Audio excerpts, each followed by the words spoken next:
To get started, the UCLA Getty IDP acknowledges the Gabrielina Tongva peoples as the traditional land caretakers of Tovengar, which is the Los Angeles Basin and South Channel Islands. As a land grant institution, we pay our respects to the ancestors, elders, and our relatives' relations, past, present, and emerging.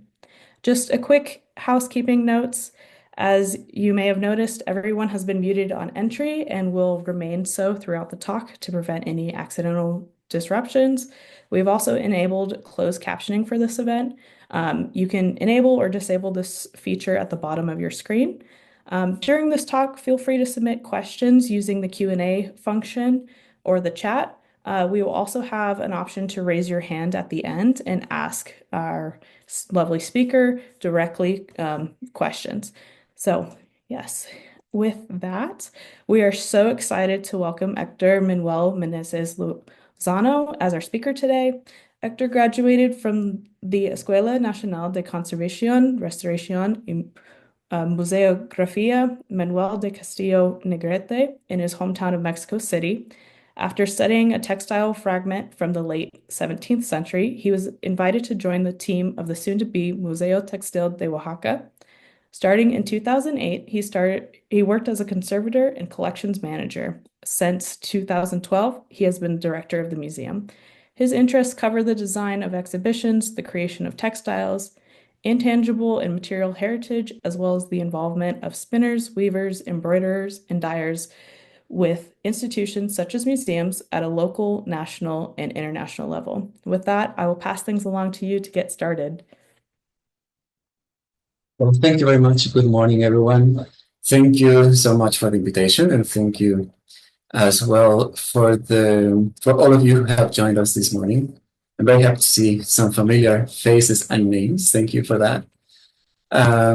So I will start this by asking you all to please, in order to start, allow your minds to go blank, completely blank. Forget about everything around you and just try to focus in one single word. The one word that you would use to answer to the following question. What can we find in a museum? Just one word. Don't think of a full sentence or even a phrase, just one word. I have been asking this question around for some time now, and I want to share you what some of these answers have been. Art, of course, is number one. Even if there are plenty of museums that do not deal with art directly, art is right there at the top. And so is history, for good and for bad. For bad, because sometimes some groups, some niche of our populations are forced into going to museums and they end up hating the whole experience. For good, because it's true that we learn so much by attending a museum about us, about our world, our universe. And with that learning process, education also comes up. Museums, people regard museums as a place where you can be educated. People think of museum workers as very well-educated people, and that is very nice. But I think we also need to remember always that education is a two-way street. And I think that institutions should always be very confident in that we can learn as much as any other person that arrives into our institutions, if not even more so. And with that education, for those people that are closer to the museum world, research also is one of these answers. More formal education or investigations that find an outlet in exhibitions, publications of different sorts, either scientific publications or more fiction publications, curricula for school programs. And all of these are related to culture. So museums are always thought of as a cultural activity to do with someone, and we are always linked to cultural ministries, to cultural budgets, and so on. This is a conservation series, so conservation is also there. And sometimes the word preservation comes up.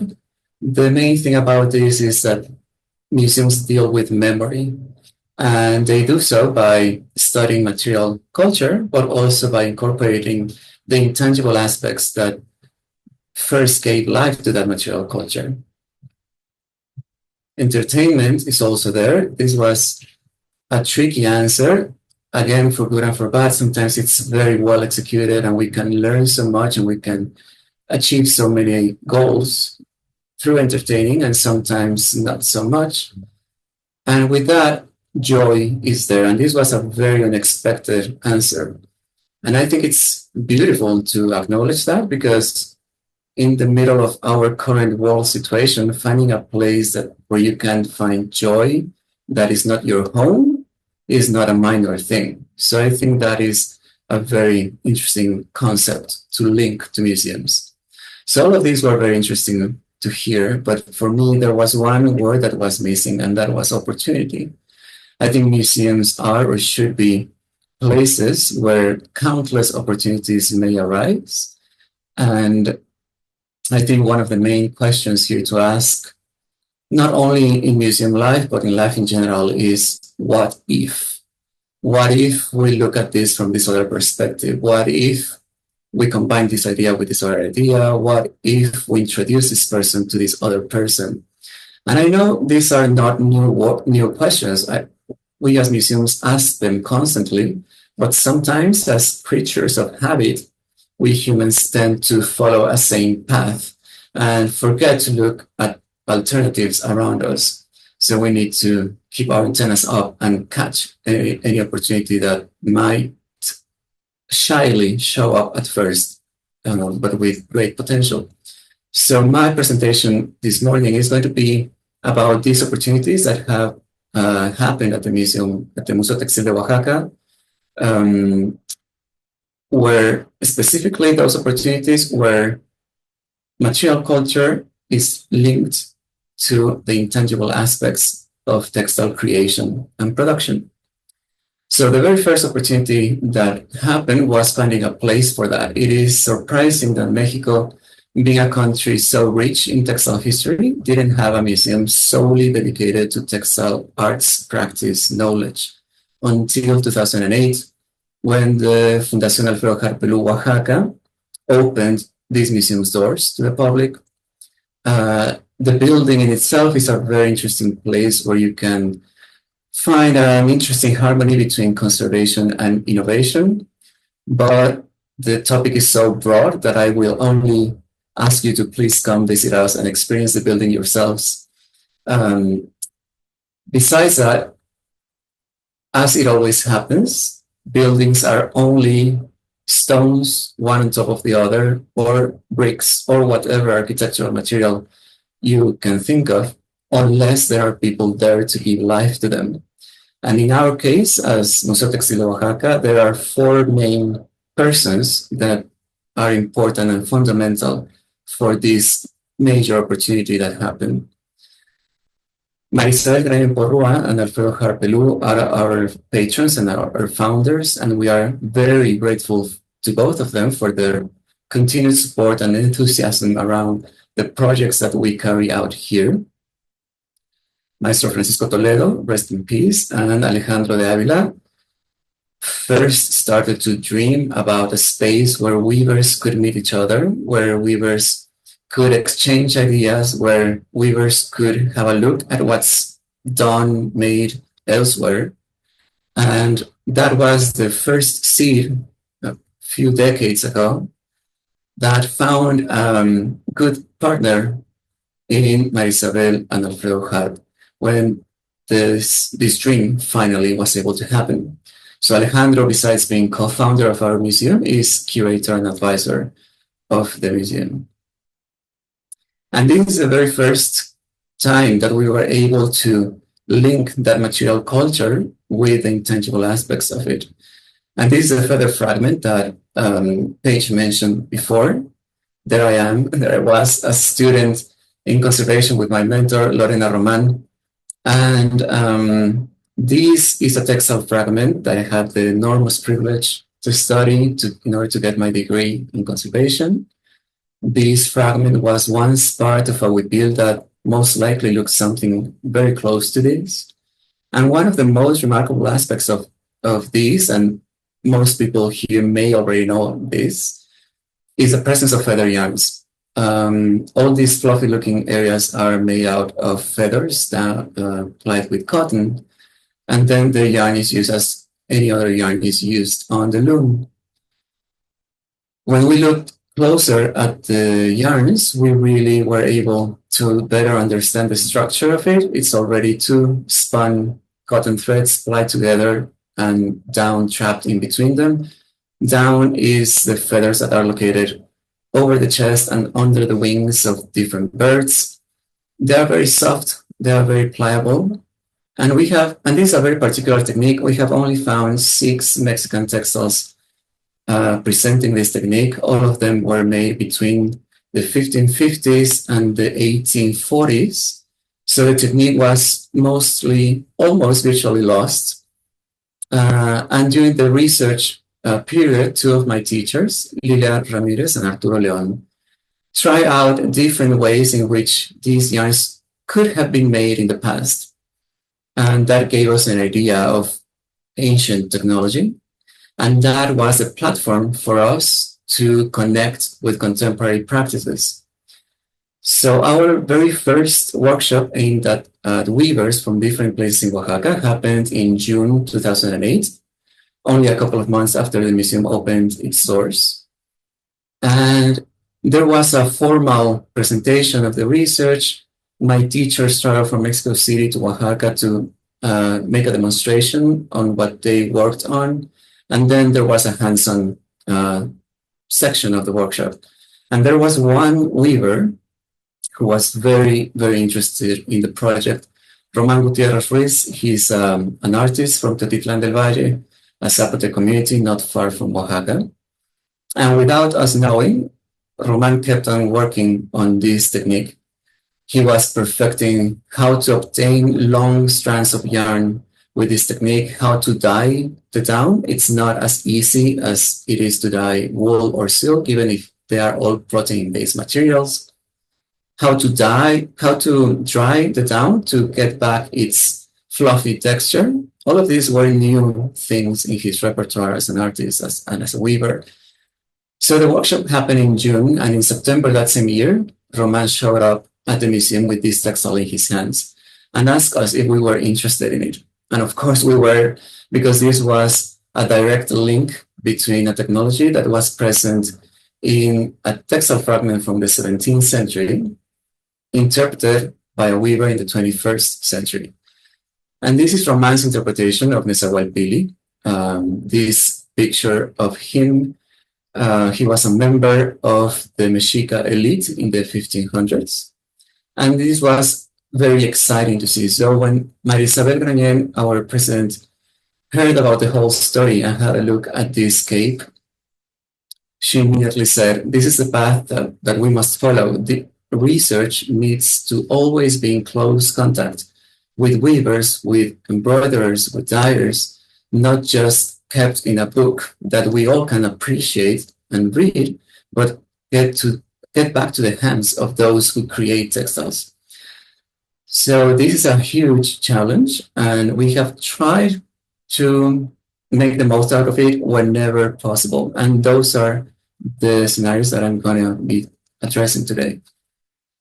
So time went by, Roman kept on working on this. He really perfected the technique. He really refined the way he was achieving these yarns, a nice palette of colors using only natural dyes. And that allowed us to put together an exhibition in 2016 on feather textiles. Yes, we invited indigenous weavers to use these yarns, but we also invited contemporary urban artists, visual artists, to see what they could come up with. I will only address one of the textiles in display, and it has to do with these huipil. Huipiles are female garments that are still in use by different societies in Mexico and Guatemala.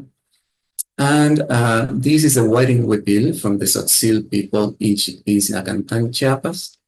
This is an example of the 1950s. And as the 20th century passed by, the huipil had major transformations. So both of them include feathers, but none of them have this ancient technique that we had documented. So the question here was, what if we were to find a weaver in Sinacantan, show her the feather yarns, show her pictures of the old styles of the huipiles of her own hometown, and see what she comes up with? And that's what happened. So we reached out to our friends at the Centro de Textiles del Mundo Maya, another museum based in San Cristóbal de las Casas in Chiapas, who very graciously led us to Maria Santiago's door in Sinacantan. We sat down with Maria. She told us about her loom, how she learned to do it. She showed us how she weaves. We showed her the yarns that we had with us. She had already looked at the mid-century huipiles of her town, thanks to this other museum in Chiapas. So she knew what we were talking about, and she was on board with the project. So from these examples from the 20th century, we got to this example from 2016, using these interesting yarns. But she also, we weren't expecting and we weren't asking for a true replica of the old styles. We wanted to see her interpretation as an independent weaver. So she asked for additional yarns like wool yarn dyed with natural dyes. She also incorporated brightly colored mercerized cotton yarns. And when she was done, she mentioned that she learned to weave this old style of huipiles when she was 18 years old. It was her godmother who taught her. And she never imagined that someone else would show up at her door 40 years later and ask her to weave a huipil that looked like those ones. So this is not only incredible handwork, this is connecting generations by using materials, knowledge, and traditions that have been kept alive by women mostly, who have resisted so many battles against their textiles. The other case that I'm going to address has to deal with this shirt, and it is part of a costume. It includes a pair of pants that has the same style of embroidery. And this was included in an exhibition that we presented in 2014. The exhibition was on male garments from different cultures around the world. And we didn't know where this costume was from, but it was a good thing that we included it nonetheless, because one visitor to the show later told us, this is from my hometown. And that's how we learned this is from San Pedro y San Pablo Ayutla, an Ayuk community in the northern mountains of Oaxaca. So that was great information for us to include in our database. But again, the real opportunity was back in Ayutla, because without us knowing, a group of people, including very close friends without us knowing, continued doing research on the history of their own textiles. So this was 2014. 4 years later, 2018, we bumped into this post on social media, and it was basically a slideshow presentation of the history of the textiles of Ayutla, focused on the shirt and the freehand machine embroidery that they do. And since we knew people that were involved in this project, we called them and said, what if we were to translate this slideshow presentation into a physical exhibition at the museum that we could later have on display in Ayutla as well? So that's what happened, and it was a very interesting project that involves many members of the community. Out of the more than 40 items on display, only one costume belonged to our museum's collections. Everything else was on loan from the families in Ayutla. Even the photographs, so they opened their archives to include pictures where you could look at people wearing these costumes. The authorities of the town came, all of them, which is a really big deal over here. They all came for the opening night. Families were here. We got to meet Miss Concepcion Flores, dressed in pink to the top right, purple pink.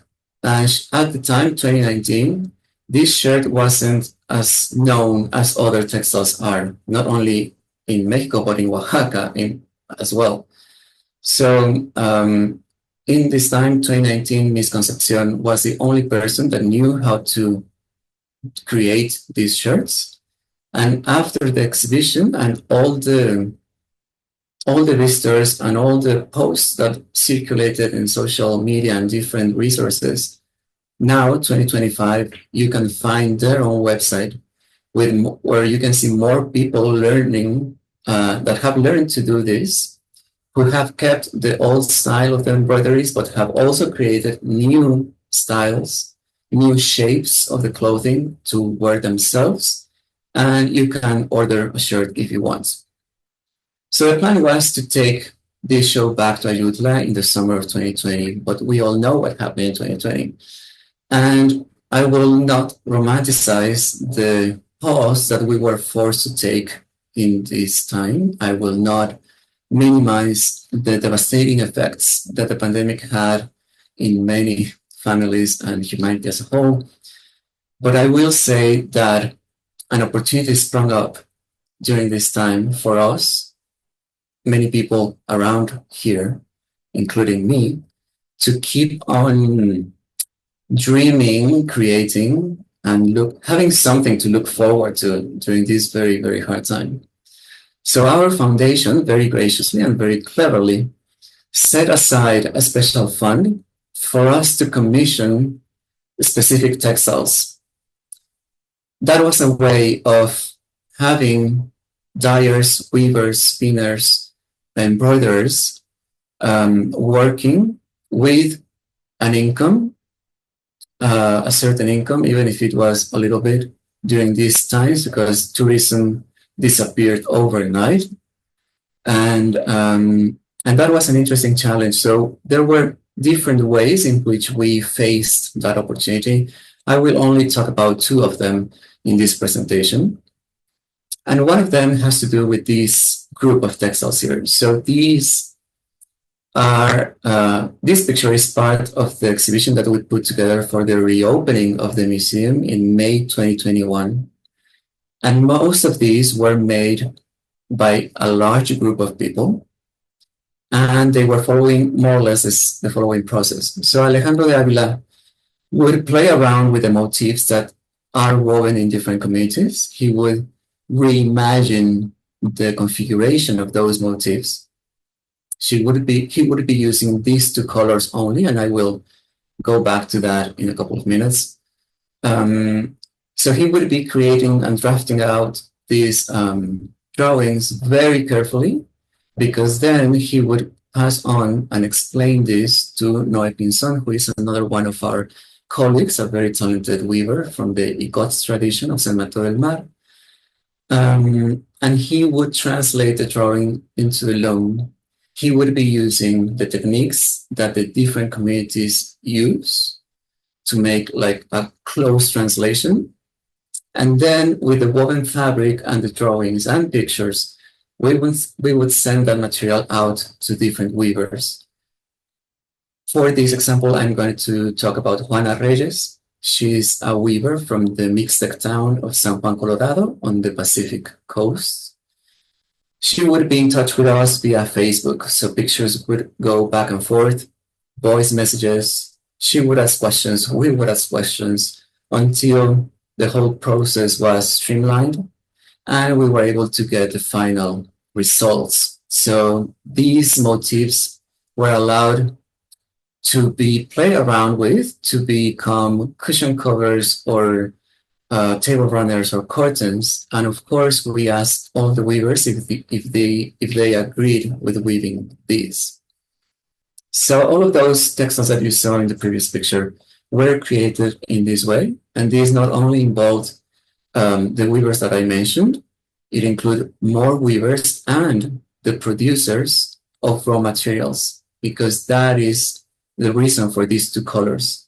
So the light brown color that you see there is Coyuche cotton, which is a naturally brown color cotton. This is not dyed. We throughout the years, we have met and known different cooperatives that hand spin this cotton that is grown locally. And they use different techniques to spin it. So we approach them. In this case, the picture you see some members of the cooperative of Catilla in San Juan, Colorado as well, and asked them if we could purchase some of their yarn. And then once the yarn arrived in the city, we distributed it to other weavers. And for the blue, something like that happened. In 2013, we traveled to Santiago Niltepec in the isthmus of Tehuantepec, and it was the late Octaviano Perez who opened its doors to us. He showed us the whole process to obtain indigo, from planting the seed in May to obtaining the rock in October. He showed us the whole thing, and since then we have been buying indigo from members of this town as a kind of incentive to keep the production ongoing. So we purchased the indigo, then commissioned some dyers to dye yarn with it, and then we distributed those yarns among weavers and embroiderers.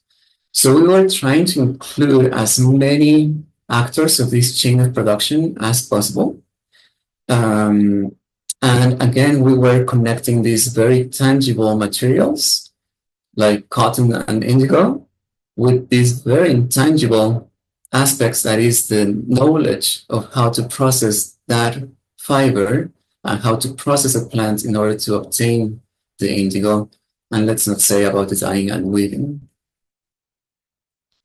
Another one of the projects, another one of the ways that we used during this time was to look back into our own collections. And as you know, any museum has objects that are really important for one, two, or many reasons, but they are so fragile that exhibiting them is virtually impossible. So that was the case for this blouse from the second half of the 19th century. As you can see, the fabric is really degraded. The beadwork has large areas of losses. And we thought, what if we invite someone to recreate this blouse? And that someone was Tamara Rivas, an amazing artist of needlework, especially needle lace. But it's got to be said that she had never worked with beads before this. However, we thought that she was up to it and that she would make it work, and we weren't wrong. So Tamara and her late husband, Alfredo Gonzalez, would be traveling back and forth from Tlacolula, a nearby town, to Oaxaca City. They had a close look at the blouse. They took pictures, measurements. We took pictures that later were sent to them via WhatsApp or transfer now, or we transfer depending on the resolution of those pictures.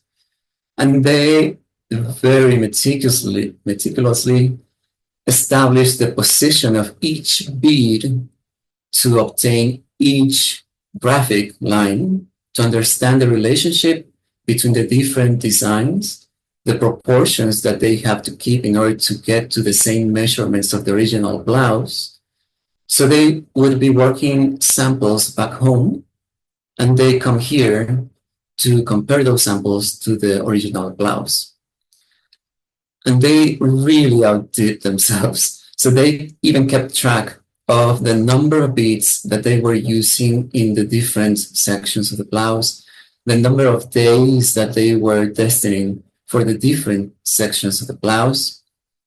And before I show you the final picture of the blouse, I want to include this picture where we can have a look at Tamara's incredibly skilled hands that are connected to an equally incredibly skilled and intelligent mind. And here we can have a look at the trimming that she's working on. And this trimming is located around the neck area.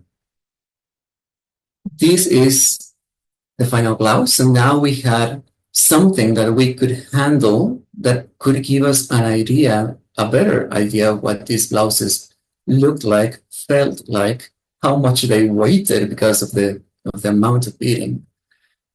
And I showed you the trimming.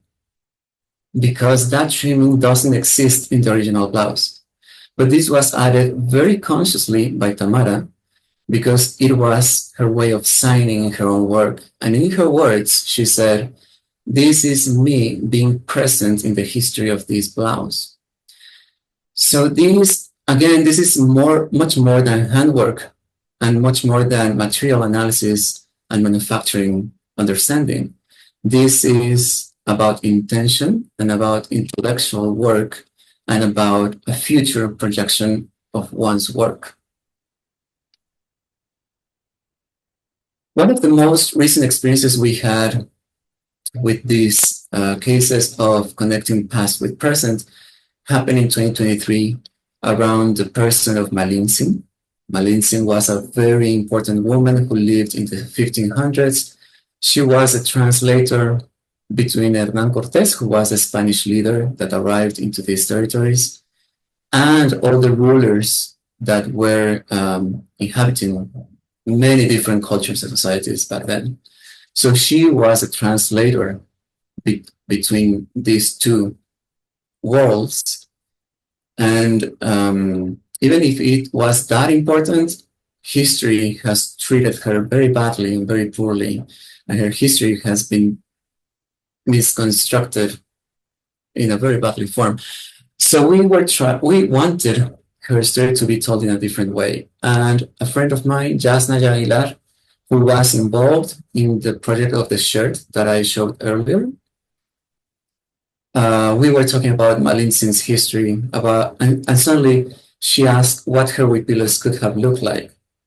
We don't have physical evidence of these materials. Our conditions are not the best for the preservation of these organic materials, but we have documents and we have examples of the 17th century.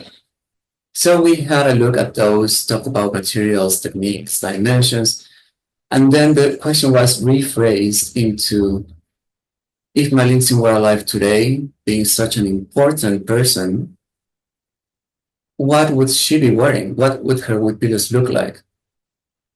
And then we realized that maybe neither of us could answer that question. Maybe we had to address that question to actual weavers and embroiderers to see what her huipil could look like today.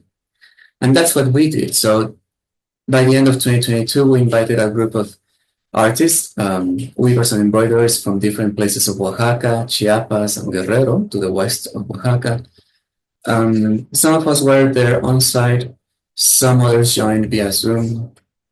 We talked about Malintzin as a historical character, but also as a woman, an indigenous woman in the 16th century. We talked about the Mesoamerican wars that were going on back then. We talked about the huipiles of the period, the materials, techniques that we think were used. We had a close look at the feather textile that I showed earlier in my presentation today. And after having all that discussion, this was a very long meeting, we followed the creative process of 8 different huipiles on WhatsApp with pictures coming and going, voice messages, video calls, reference materials coming and going, all sorts of questions. And until we got these beautiful and interesting 8 huipiles, for which we know the whole creative and technical process of, which is weird in these kind of collections, if you want to call them that way. We don't always know the criteria that the author employed to decide dimensions, colors, motifs, configuration, composition. We don't know a lot of information, but in this case, we know the whole story. So for this presentation, I only have time to do one of these, so I chose this one, woven by Silvia de la Cruz Marcial. She is a member of a cooperative of weavers from the Amusco town of Xochislahuaca in Guerrero to the west of Oaxaca. This is Silvia dressed in blue, and in white we look at Yesenia Lopez de Jesus.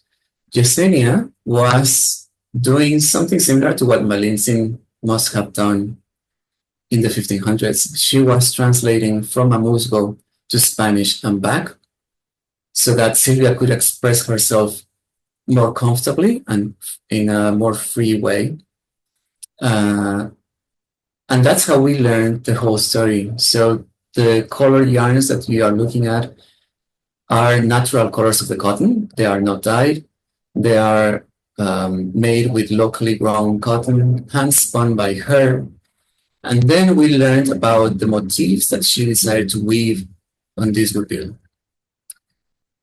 When they weave as kids, they need to master the plane wave, one-to-one wave.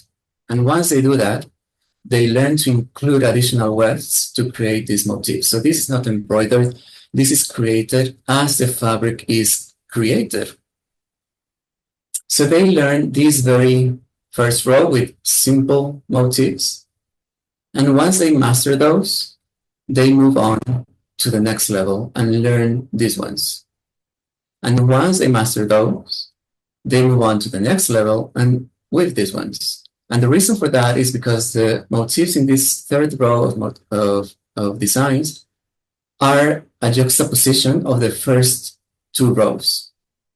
So this reminded me of those notebooks that we use as kids to follow the silhouette of a letter and repeat it over and over and over again until our mind, our sight, and our hand learn to move together and write and express different ideas.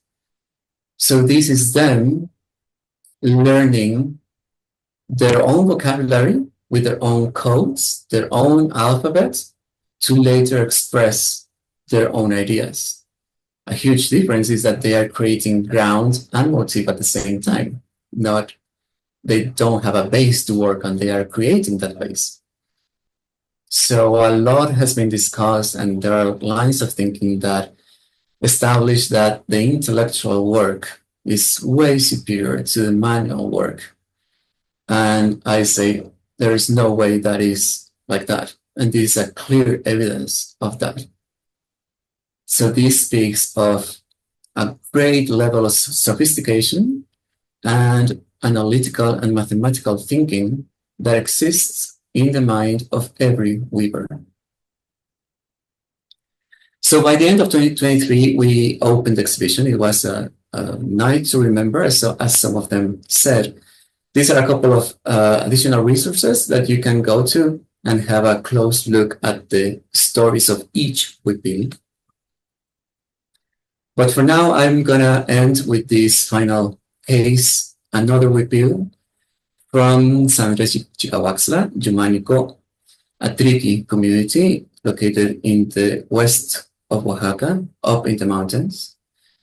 We think that this is the oldest example that has survived of the whippealers of this community. It is dated between 1875 and 1890. It's preserved at the V&A Museum in London. And in 2010, I had the opportunity to have a close look at it and took as many pictures as I could. So this was 2010. Smartphones weren't as good or as accessible as they are today. My camera wasn't that good. The lighting setup wasn't the best, but I wanted to capture as many details as possible because I wanted to share them when I got back to Oaxaca.